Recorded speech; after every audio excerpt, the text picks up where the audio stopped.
Hey friends, Ikshit Kakkar this side.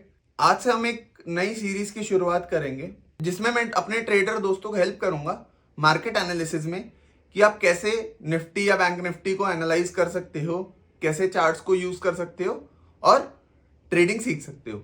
ठीक है, तो शुरू करते हैं। देखो, बहुत सारे डाटा पॉइंट्स हैं जो हम देखेंगे, बट हाँ, कुछ डिस्क्लेमर्स दे देता हूं।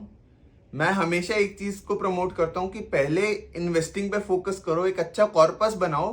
Trading should be use to amplify your returns rather than building a business out of it। हमेशा इस चीज को ध्यान रखना।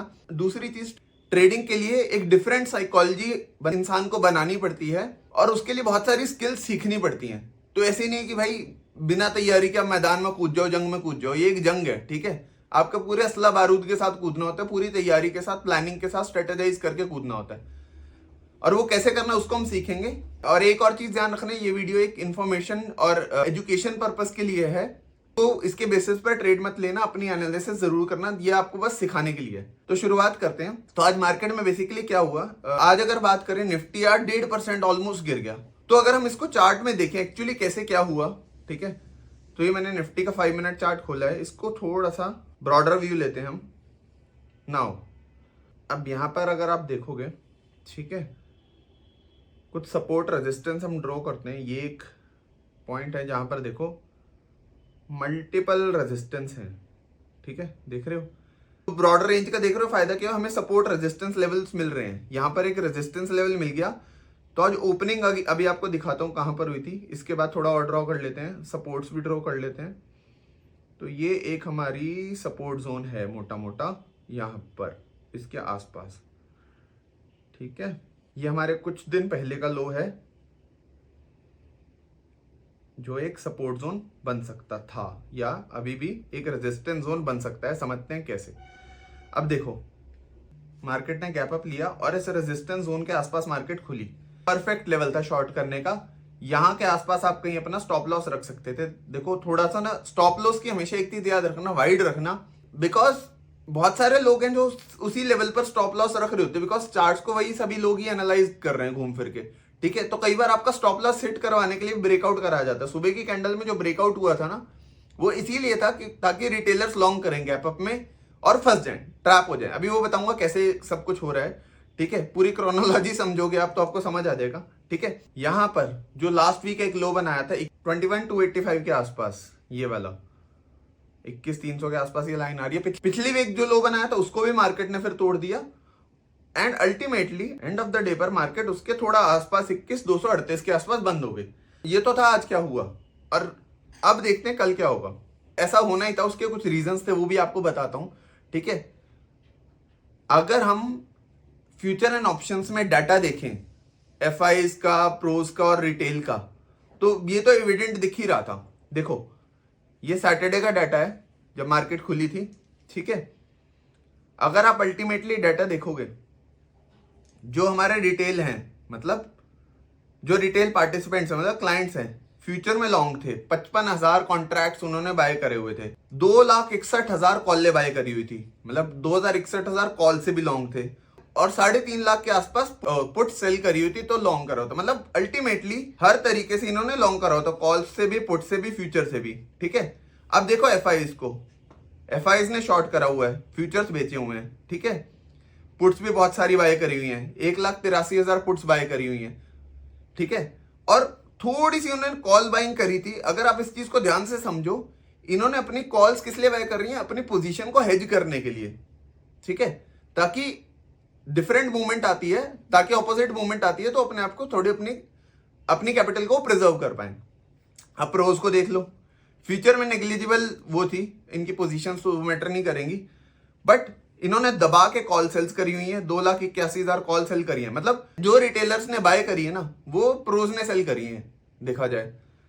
और यहां पर भी देखो आप, जो इन्होंने बाय करी हुई, इन्होंने पुट्स बाय करी हुई है, प्रोज ने पुट्स बाय करी हुई है एंड एफआईज और प्रोज दोनों ने पुट बाय करी हुई है। और जितनी इन्होंने बाय करी है उतनी ही रिटेलर ने बेची है। तो ऑब्वियसली यार रिटेलर तो लूजिंग एंड पे होगा, फंसेगा ही, ठीक है। तो ये तो एविडेंट था ही डाटा में। और सुबह गैप अप होके और फंसा दिया गया रिटेलर्स को कि भाई आज तो मार्केट जाएगी, भागेगी, ठीक है। तो ये कुछ डेटा पॉइंट्स है। आज का पार्टिसिपेंट वाइज ओवर डेटा आया नहीं, तो उसके बाद थोड़ी और क्लैरिटी मिलेगी, ठीक है। एनीवेज चार्ट्स को समझते हैं। ये तो थी आज एक्चुअली मार्केट में क्या हुआ और क्यों हुआ। अब ये समझते हैं कि कल क्या होगा, ठीक है, उसको एनालाइज करते हैं थोड़ा सा। तो देखो अब ध्यान से समझो। अब क्या ऑप्शंस है। पहली चीज, मार्केट यहां पर क्लोज हुई है, ठीक है। अगर गैप अप लेती है इस रेंज के आसपास, मतलब मोटा मोटा 300 350 तक के आसपास अगर मार्केट गैप अप लेती है, ठीक है, तो अगेन वो सेल ऑन राइज की मार्केट हो सकती है। लेकिन उसकी कंफर्मेशन कब आपको मिलेगी, यहां पर गैप अप होके नीचे आके यहां से घूमे, ठीक है। तो आपको यहां पर शॉर्ट करना है रेजिस्टेंस लेवल के आसपास। ये तो हो गया अगर मार्केट गैप अप करती है। तो दूसरा ऑप्शन है अगर मार्केट गैप डाउन कर जाती है। अगर गैप डाउन कर जाती है तो 5 मिनट चार्ट में आपको कुछ नहीं पता लगेगा, तो उसके लिए हमें थोड़ा बड़े टाइम फ्रेम का चार्ट देखना पड़ेगा, ठीक है। तो यहां पर देखते हैं थोड़े बड़े टाइम फ्रेम का चार्ट। तो ये 1 डे कैंडल मैंने चार्ट खोला हुआ है, इसको थोड़ा जूम कर लेते हैं। मैंने यहां पर 3 सुपर ट्रेंड भी प्लॉट करे हुए हैं, ठीक है। अब ध्यान से समझो, ये सुपर ट्रेंड लेवल एक था सपोर्ट जोन जो निफ्टी तोड़ चुका है, ठीक है। अब नेक्स्ट सपोर्ट आपका आता है मोटा मोटा 20,900 के आसपास, ओके। और अगर आप फिबोनाची रिट्रेसमेंट भी देखो 20, 850, 900 के आसपास आती है। मतलब यहां से मोटा मोटा 300, 350 पॉइंट दूर एक सपोर्ट जोन है। तो अगर आपका 300, 350 पॉइंट का गैप डाउन होता है तो यहां पर आपको एक सपोर्ट मिल सकता है निफ्टी में, और आप उसके लिए लॉन्ग जा सकते हो वहां पर। लेकिन छोटी ट्रेड होगी, जैसे मैंने कहा सेल ऑन राइज का मार्केट है, ठीक है। तो 20, 800, 900 से पे बाय और 21, 300 के आसपास सेल। तो ये एक छोटी रेंज रहेगी, ठीक है। अगर साइडवेज खुलती है तो कुछ नहीं करना। देखो, ट्रेड ना लेना भी एक कला है। आपको पता होना चाहिए कि कब आपको मार्केट में ट्रेड करना है, नहीं करना, ठीक है। तो वो अब देखो, मैं आपको आज का अपना एग्जांपल देता हूं, ठीक है। ये मेरी आज की पोजीशंस है। देखो, मैं कोई भी कैरी नहीं कर रहा पोजीशंस।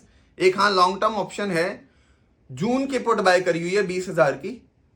ये मेरी कोई ट्रेडिंग पोजीशन नहीं है, ये मैंने अपने पोर्टफोलियो को, इन्वेस्टिंग पोर्टफोलियो का हेज ले रखा है। तो इसको ट्रेडिंग पोजीशन से कंफ्यूज मत करना, ठीक है। अभी ये हेज वेज क्या होता है बाद में कभी समझाएंगे, ठीक है। अब देखते हैं ट्रेडिंग पोजीशंस की बात करो। देखो, मैंने आज मोस्टली ट्रेडिंग पोजीशन में टोटल ओवरऑल देखा जाए तो 15,000 के आसपास प्रॉफिट बुक किया है।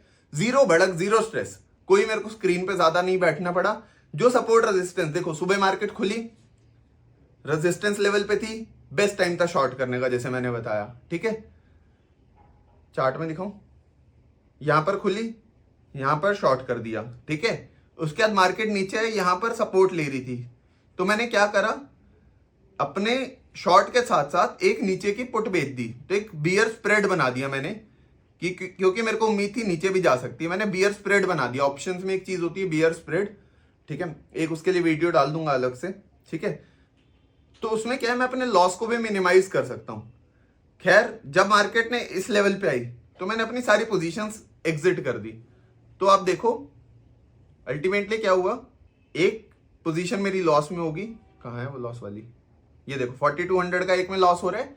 ये जो मैंने पुट सेल करी थी स्प्रेड बनाने के लिए, ठीक है, उसको एग्जिट कर दिया। बाकी जितनी भी मैंने ऑप्शंस बाइंग थी उसको मैं नीचे करता गया, अपने स्ट्राइक को नीचे करता गया एंड उसमें प्रॉफिट बुक करता गया। अब मैं पोजीशन लेस जा रहा हूं, कल का कल देखेंगे। अभी ज्यादा ना ट्रेड लेने की कोई चुल नहीं है, कोई भड़क नहीं है, ठीक है। तो अब देखो, मेरा अल्टीमेटली देखा जाए रिस्क रिवॉर्ड रेशियो क्या हुआ, 5:1 का, ठीक है। कितना पैसा कमाया, 15,000। मेरा मैक्सिमम रिस्क क्या था, जो मैंने आपको स्टॉप लॉस दिखाया। स्टॉप लॉस मैंने आपको क्या बताया था, यहां के आसपास एक पोजीशन, एक पुट में कैरी कर रहा था। ज्यादा से ज्यादा तो मेरे को उसको एग्जिट करना पड़ता, मतलब -2-3 हज़ार, ठीक है।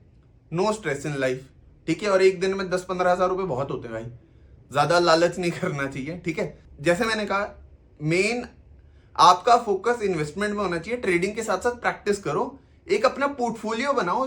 Ultimately in the long run वही आपको वेल्थ क्रिएट करके देगा।